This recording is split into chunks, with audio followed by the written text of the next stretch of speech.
मेघदूतम में मंदाक्रांत छंद है, और मंदाक्रांत छंद का लक्षण क्या होता है? मंदाक्रांता जलधि सडगैम भोर्नतो ताद गुरु चेत।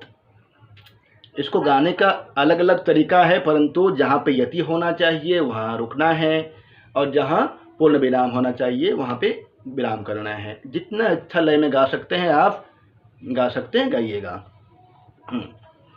गाते हैं और पढ़ते हैं इसको। कश्चित कांता विरह गुरुना स्वाधिकारात् प्रमत्तः सापेनस्तंगमित महिमा वर्षभोग्येन भरतुः यक्षश्चक्रे जनकतनया स्नानपुण्योदकेषु स्निग्धच्छाया तरसु वसतिं रामगीर्याश्रमेषु। कश्चित् कांता विरह गुरुना स्वाधिकारात् प्रमत्तः। यहाँ पे मंगलाचरण के लिए मंगलार्थ कश्चित शब्द का प्रथम प्रयोग किया गया है। कश्चित शब्द का अर्थ होता है कह मतलब ब्रह्म, चित मतलब भी ब्रह्म होता है। कश्चित दूसरे अर्थ में देखते हैं तो कश्चित ब्रह्म के लिए किया गया है। इससे ब्रह्म का पर्याय होने से, मंगल सूचक शब्द होने से मंगलाचरण भी हो जाता है। वैसे इस श्लोक में वस्तु निर्देशात्मक मंगलाचरण है। कश्चित कांता, कश्चित मतलब होता है कश्चित मतलब कोई। एक अर्थ अलग अलग कर लीजिएगा। ये भी पूछ लेता है कई बार, कह मतलब ब्रह्म होता है, चित मतलब भी ब्रह्म होता है। कहीं कहीं प्रजापति भी दिया गया है, कह चित। और दूसरा अर्थ जो होगा कश्चित मतलब कोई, कांता मतलब कांता पत्नी, विरह गुरुना, गुरुना अत्यंत विरह में, अत्यंत भयंकर, गुरुना सापेन स्तंगमित महिमा। एक बार इस तरह तोड़ तोड़ के देख लेते हैं, फिर पूरा पढ़ लेंगे। सापेन अस्तंगमित महिमा, सांप के द्वारा अस्त हो गई है महिमा जिसकी। कुबेर के सांप से यक्ष की महिमा नष्ट हो गई है। सापेन अस्तंगमित महिमा, सांप से यक्ष की महिमा अस्तंगमित। यक्ष की महिमा क्या होती है? यक्ष की महिमा विशेष महिमा होती है कि वो अपने अनुसार रूप धारण कर सकता है यक्ष, परंतु कहीं भी जा सकता है। सांप 1 वर्ष का सांप दे दिया, यदि उसकी महिमा को नष्ट नहीं करता तो कुछ देर रहता, रात में घर पहुंच जाता अपनी पत्नी के पास में। परंतु कुबेर भी चालाक था, अस्तंगमित महिमा, उसकी महिमा भी नष्ट कर दी। अस्तंगमित महिमा वर्ष भोग्येन, 1 वर्ष तक भोगने वाला, भरतुः स्वामी के द्वारा एक तरह का शाप दिया गया, जो कि जिसके अंतर्गत उसके अस्तंगमित महिमा भी नष्ट हो जाता है। 1 वर्ष तक शाप भोगने योग्य है। आगे देख लेते हैं। यक्ष चक्रे जो है लिट लकार का रूप है, चक्रे चक्रात चक्रीरे। जनक तनया स्नान पुण्योदकेषु, जनक तनया, जनक की तनया कौन है? जनक तनया स्नान पुण्योदकेषु, जनक की तनया सीता जी के स्नान से पुण्य है, पवित्र है। जल वहाँ का, कहाँ का जल पवित्र है आगे बताएगा। और क्या क्या है? स्निग्ध छाया तरुसु, वृक्षों की स्निग्ध छाया है, अर्थात वहाँ पे घनेदार वृक्ष है, उनकी छाया बहुत स्निग्ध है, बहुत ही आनंददायक है। वसतिम रामगिरियाश्रमेषु, अभी वर्तमान में रामगिरी के आश्रम में निवास करता है। तो कोई यक्ष, कश्चित यक्ष, कोई यक्ष स्वाधिकारात् प्रमत्त, अपने अधिकार से पजच्युत हो गए, असावधान होने के कारण से, प्रमत्तः असावधानी बरता था, इसलिए उसका जो स्वामी था कुबेर, उसने 1 वर्ष तक अपनी प्रियतमा यक्षिणी से दूर रहने का शाप दे दिया था। कहानी तो कल पढ़े ही थे, और कहानी मालूम है आपको कि क्या है। उसका काम था फूल लाना, परंतु शाम के समय ही ला करके दे दिया था, जिसमें भौरा छिपा हुआ था। सुबह जब राजा कुबेर पूजा करने जाता है उस समय उसको काट लेता है। बहुत बड़ी कमेटी बैठती है, कमेटी मालूम चलता है कि स्वयं गश लेता है कि मैंने गलती किया था, मेरी नई नई शादी हुई थी, ठंड का मौसम था, मैं सोचा कि सुबह ना उठना पड़े, इसलिए सायंकाल ही फूल ला करके दे दिया था, उसमें भौरा होगा इसलिए आपको काट लिया। तो बोलता है जिस कारण से तुमने प्रमाद किया उससे तुम्हें 1 वर्ष तक दूर रहना पड़ेगा, और उसके दौरान 1 वर्ष के दौरान तुम्हारी अस्तंगमित महिमा,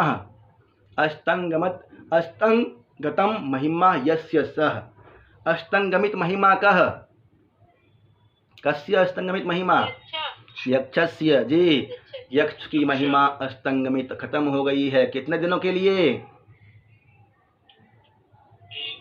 1 वर्ष के लिए। किसने शाप दिया था? कुबेर ने जी।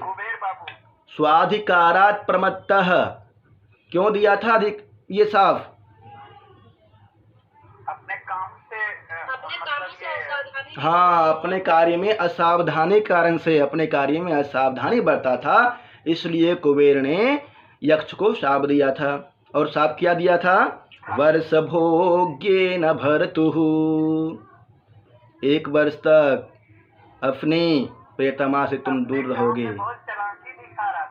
चालाकी दिखा रहा था तो उसको चालाकी दिखा दिया ना। 1 साल तक, 1 साल तक तुम अपनी प्रियतमा से दूर रहोगे, और क्या करोगे? उसके दौरान तुम्हारा अस्तंगमित महिमा, तुम्हारी महिमा भी नष्ट हो जाएगी। तो इतना शाप देने के बाद यक्ष चला जाता है बेचारा। स्वामी की आज्ञा का पालन तो करना ही है, इधर उधर भटकता है।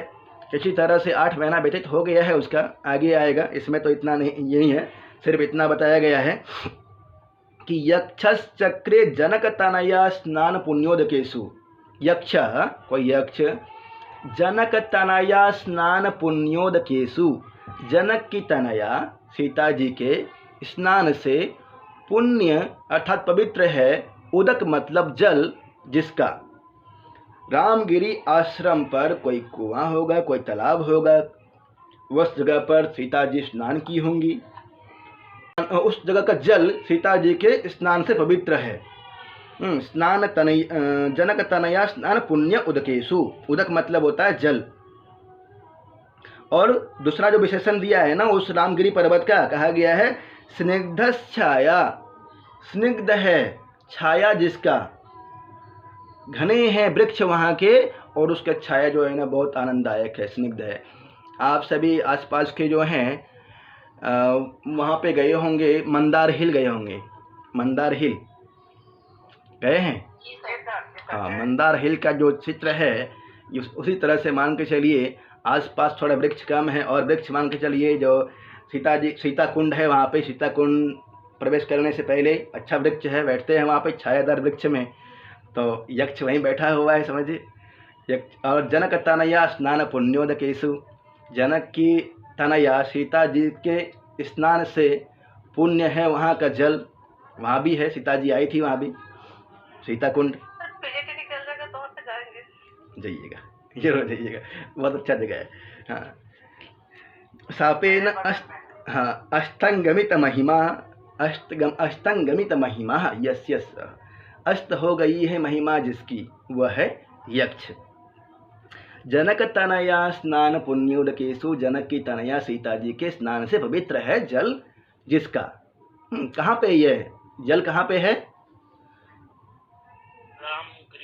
रामगिरी के पर्वत पर है जी। स्निग्ध छाया तरुषु, तरुषु वृक्षों का जो छाया है ना वह स्निग्ध है, बहुत घनेदार वृक्ष है और उनका छाया बहुत शानदार है। अभी ज्ञान शकुंतलम पढ़ करके आए हैं, वहाँ भी कहता है कि क्षीर वृक्ष की छाया में हम बैठते हैं। उससे पहले आकाश भाषित हुआ था, आकाश भाषित के द्वारा मालूम चलता है कि आशीर्वाद दिया जाता है, राम्यांतरा कमलिनी हरितै सरोभिः छाया द्रुमय नियमितार कमयोख तापहि भूयात कुशे सय रजो मृदु रेणुरस्याः, हरे हरी लताएं हो, पत्ते हो, और छाया द्रुमय नियमितार कमयोख तापे, मयूख तापे सूर्य के किरण को रोकने वाले घने छायादार वृक्ष हो। वहाँ पे कहा था, प्रसंग आया है इसलिए याद दिला रहा हूँ क्योंकि वो भी जरूरी है। मयूख ताप आकाशभाषित था।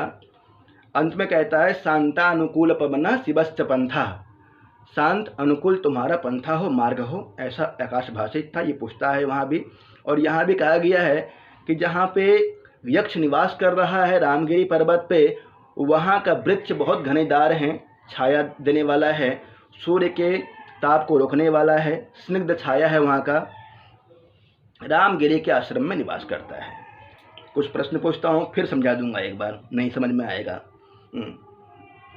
कांता विरह गुरुना कह, स्वाधिकारात् प्रमत्ता कह, सापे न अस्तंगमित महिमा कस्य। हाँ, वर्ष भोग्ये न, एक वर्ष तक साप किसको मिला था? हाँ, तो यहाँ पे साप देने वाला कौन है कि उसके लिए क्या शब्द आया है? भर्तु जी, भर्तु शब्द आया है कुबेर के लिए, भर्तु स्वामी। जनक तनया स्नान पुण्योदकेषु, यहाँ पे उदक शब्द का अर्थ क्या हो गया? स्निग्ध छाया कहाँ का है? जनक तनया स्नान पुण्योदकेषु किसका विशेषण है?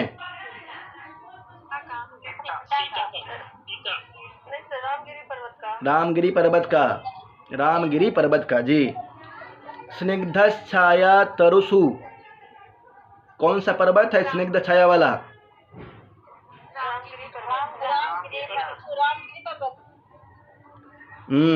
कश्चित किसके लिए आया है? यक्ष के लिए। और दूसरा अर्थ क्या होगा कह का? कश्चित का दूसरा अर्थ क्या लेंगे? कह चित, कह मतलब ब्रह्म, चित ब्रह्म प्रजापति। कांता विरह गुरुना, कांता इत्यस्य को अर्थः। पढ़ते समय बिल्कुल मौन रहना है, क्वेश्चन करते समय कई बार होता है। श्लोक समझ में आ गया या फिर से पढ़ाऊं? बोलिए। आ गया सर, आ गया सर, आ गया, अच्छी बात। कश्चित कांता विरह गुरुना स्वाधिकारात् प्रमत्तः, स्वाधिकारात् प्रमत्तः कह, नीतीश जी बोलिए। यक्ष वनवास के दौरान कहाँ पे निवास कर रहा है? रामगिरी। वर्ष भोग्य ना, इसका अर्थ क्या होगा?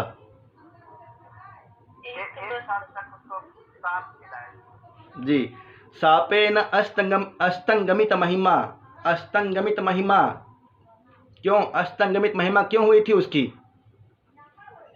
अपने काम के प्रति असावधानी के कारण, अपने काम में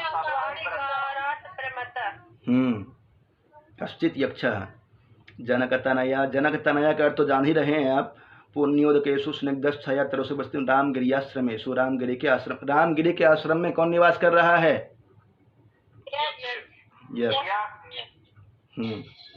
छंद कौन सा है? जी, तो जितना क्वेश्चन बन सकता था इसमें इस तरह से है। आगे बढ़ें। यक्ष को शाप देने की तिथि क्या थी? देवोत्थान एकादशी। सर इसी को ये प्रबोधिनी एकादशी भी कहते हैं। हाँ, हरित बोधनी एकादशी भी आता है। अच्छा ये बताइए, नित्या जी जोड़ रही हैं, चक्री शब्द किस लकार में है? बताया था, लीट लकार जी। तो यक्ष को 1 साल के लिए वनवास मिल गया है, साफ मिला है अपनी प्रियतमा से दूर रहने का, और वो शाप के दौरान रामगिरी पर्वत पर निवास करता है, जो कि जनक तनया स्नान, म्यूट कर लीजिएगा आप, जनक तनया स्नान पुण्योदकेषु, जनक की तनया सीता जी के स्नान से पवित्र है वहाँ का जल। स्निग्ध छाया तरुषु बसती, घने छायादार वृक्षों से स्निग्ध है वहाँ की छाया, वैसे जगह पे वो निवास कर रहा है रामगिरी के आश्रमों में। अब अगला श्लोक है, देखिए।